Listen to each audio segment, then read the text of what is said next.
시편 기자가 고백을 하는 내용입니다. 오늘은 말씀 보니까 말씀들이 너무 좋아요. 그죠? 내가 주의 법을 어찌 그리 사랑하는지요. 내가 하나님의 말씀을 굉장히 사랑합니다. 이런 뜻이죠. 내가 그것을 종일 묵상하이다. 묵상한다는 말이 나옵니다.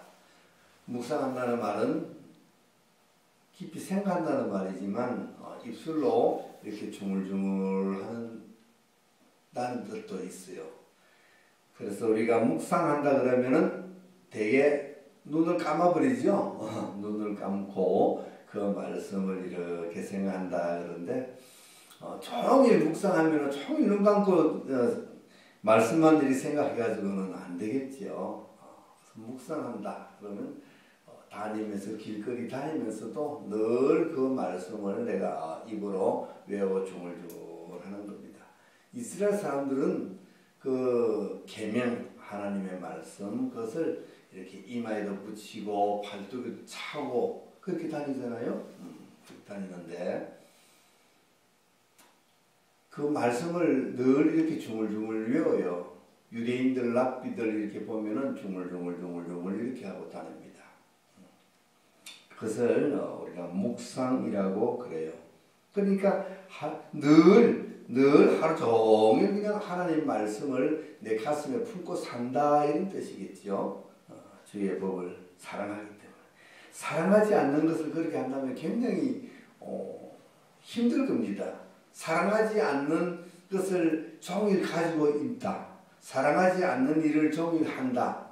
굉장히 힘든 고역일 거예요. 노역일 큰 고역일 겁니다. 그런데 사랑하기 때문에 그것이 힘들지가 않는 거지요. 종일 하나님의 말씀을 묵상하는 삶, 그것을 지금 이야기합니다. 주의 계명이 항상 나와 함께함으로 그것이 나로 원수보다 지혜롭게 한다. 주의 계명, 하나님의 말씀이 나와 함께함으로 내가 더 지혜로워진다는 겁니다. 말씀, 하나님의 말씀, 그것이 나로 하여금 지혜롭게 만든다는 겁니다. 말씀이 어떻게 나를 지혜롭게 할까요?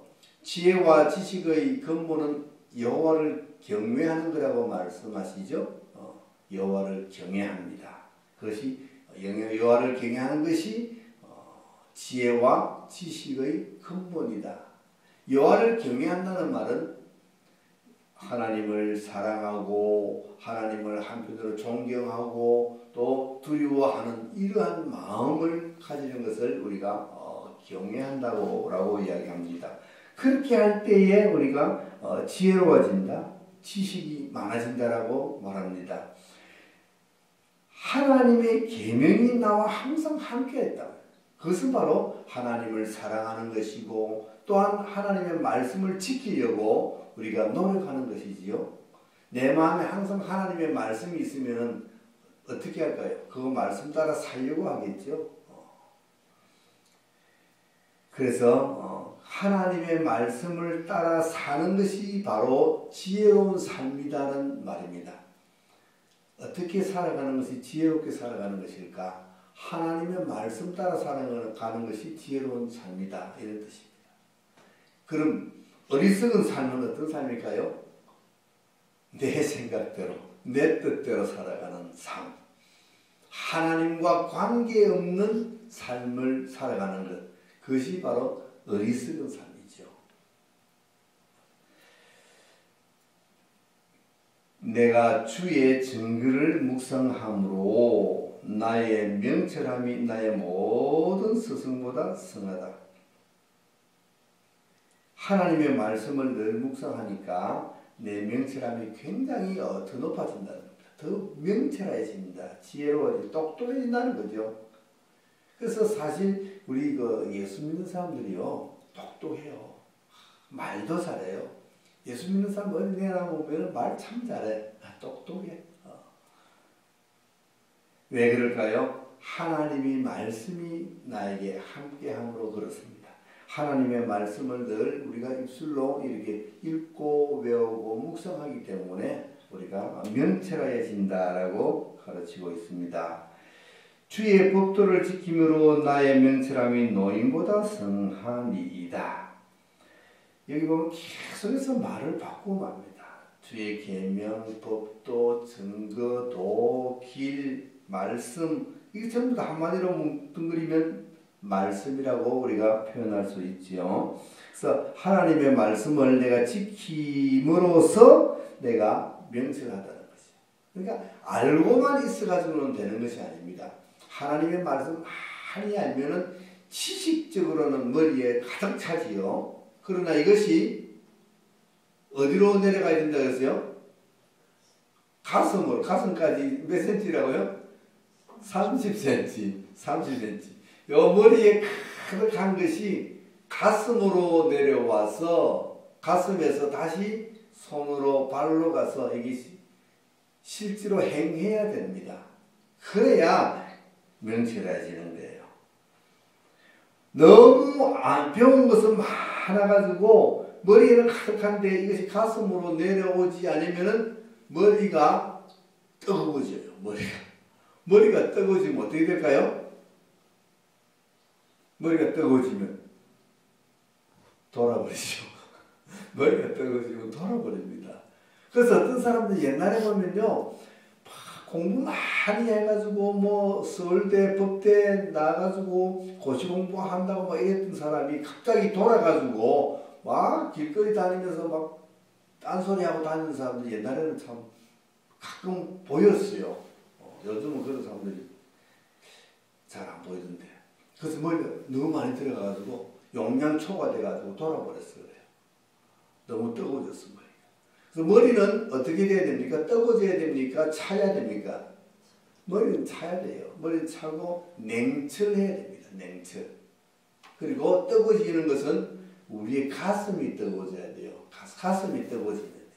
열정, 사랑 이런 것이 뜨거워져요. 그래서 말씀이 우리가 지식적으로 배웠던 말씀이 가슴으로 내려와서 그것이 뜨거워져서 그 뜨거운 열기가 뜨거움이 우리의 손으로 발로 전달되어서 직접 행해야 되는 거예요. 살아야 되는 거예요. 그때 그 말씀의 능력이 나타나는 것이고 그 말씀이 우리로 하여금 명철하게 만든다는 겁니다. 정말서 우리의 삶이 현명한 삶이 된다는 거죠. 현명한 삶. 101절 내가 주의 말씀을 지키려고 발을 금하여 모든 악한 길로 가지 아니했다. 하나님의 말씀을 지키려고 하니까 그 말씀을 지키면서 살아가니까 자연적으로 어디로 가지 않는다? 악한 길로 가지 않는다는 거예요. 하나님의 말씀을 지키면은 우리는 선한 삶을 살아갈 수 있다는 겁니다. 그래서 무엇이 선한 삶인가? 착하게 살려고 노력할 것이 아니라 하나님의 말씀대로만 살면은 그것이 바로 착한 선한 삶이 된다는 겁니다. 그래서 악한 길로 가지 않습니다. 주께서 나를 가르치셨으므로 내가 주의 귤에서 떠나지 아니하였나이다. 하나님의 말씀이 내게 가르쳤다는 거죠. 말씀이 하나님의 말씀이 나로 하여금 어떻게 법도를 지키며 살아갈 수 있도록 만들어 주셨습니다. 주의 말씀의 맛이 내게 어찌 그리 단지요 내 입에 꿀보다 다니이다. 하나님의 말씀은 달다는 거죠. 꿀보다 더 단 것이 무엇일까? 말씀. 어디 가서 퀴즈 문제 나오면 꿀보다 더 단 것, 바로 말씀입니다. 하나님의 말씀, 그것도 하나님의 말씀이에요. 이 말씀이 정말 달다는 것을 가끔 느낍니다. 가끔. 말씀을 읽고 말씀을 묵상하다 보면은 아니면은 말씀을 배우고 공부하다 보면은 이 말씀이 이런 말씀이구나 하고 아주 깨달음이 막 올 때 있어요. 그럴 때 그 깨달음이 얼마나 단지 몰라요. 진짜 맛있어요. 전에는 하나님의 말씀이 꿀보다 달다 말씀이 달다 그랬을 때 어떻게 달까? 뭐 말씀이 달아? 말씀을 먹는다 그러지만 말씀을 어떻게 우리가 맛을 봐요, 그죠? 말씀은 혀로 맛을 보는 그런 말씀이 아니잖아요. 말씀은 무엇으로 우리가 맛을 볼까요? 우리의 영. 음식은 우리가 입으로 먹고 입으로 맛을 보지만 말씀은 우리 영의 양식이기 때문에 영으로 먹어야 돼요. 영으로 맛을 보아야 돼요. 영으로 깨달아진단 말이죠. 그것을 깨달을 때, 야, 정말 이런 말씀이, 이런 뜻이, 이 깊은 의미가, 이 오묘함이 이 말씀 속에 있었구나 하고 무릎을 치고 감탄할 때가 있어요. 그럴 때 진짜 그 말씀이 꿀보다 더 달다고 느껴집니다. 바로 그런 겁니다. 하나님의 말씀은 희미하죠. 자, 104절 마지막 절. 주의 법도로 인하여 내가 명철하게 되었습니다. 하나님의 말씀을 인하여서 내가 명철하게 되었습니다. 그래서 모든 거짓 행위를 미워한다. 그러니까 명철한 사람, 명철하게 살아가는 삶은 거짓을 미워하고 악을 미워하는 삶인 거예요. 그런데 세상에서는 어떤 사람을 똑똑하고 지혜롭고 명철하다고 합니까? 그것이 악이든 선이든 관계없이, 그죠? 그 자기의 어떤 그 목적을 달성하기 위해서, 목표를 달성하기 위해서 그 교묘한 방법을 써서, 그것이 선하든 악하든 그 선악을 떠나서 그것을 성취해 나갈 때에 그 사람 보고 뭐 지혜가 있다, 명철하다, 똑똑하다, 뭐 이런 슬기롭다는 좋은 말을 참 많이 붙여요. 심지어는 남을 사기를 쳐도, 그렇죠? 그러나 악한 일을 할 때는 그것이 명철하다, 지혜롭다, 슬기롭다라는 말을 붙일 수가 없어요. 법을 지키고 도덕을 지키는 사람이 어찌 보면은 손해를 보며 살아갈 때가 참 많이 있지요. 질서를 지키는 사람이 손해를 보면서 살아갈 때가 많이 있습니다. 그것이 지금 이 세상의 현실입니다. 그래서 참 정말 우직하게 줄을 서서 번호표를 받아서 줄을 서서 이렇게 기다려가지고 자기 순수의 일을 보는 사람이, 사실은 보면 그런 사람이 가장 선한 사람이고 명철한 사람인데, 우리는 그런 사람을 어리석은 사람, 바보 같은 삶을 산다고 해요. 어떤 사람이 잘 사는 사람이라고 생각해요? 줄 안 서고 적당하게 세치기 위해서 남보다 뒤에 가가지고 빨리 읽고 빨리 끝내고 나오면서, 그런 사람은 줄 수 있는 사람을 보고 뭐라 그래요? 바보 같은 사람들이라고 하죠. 그렇죠? 자기는 굉장히 아주 막 슬기롭고 똑똑한 사람이라고 아주 자랑스럽게 줄 서가지고 있는 사람 보고 속으로 비웃으면서 나가잖아요. 그러나 그것이 절대 명철한 사람이 아니고 명철한 삶이 아니라는 것을 이 시편에서는 말씀을 해주고 있습니다. 우리에게 가르쳐주고 있습니다.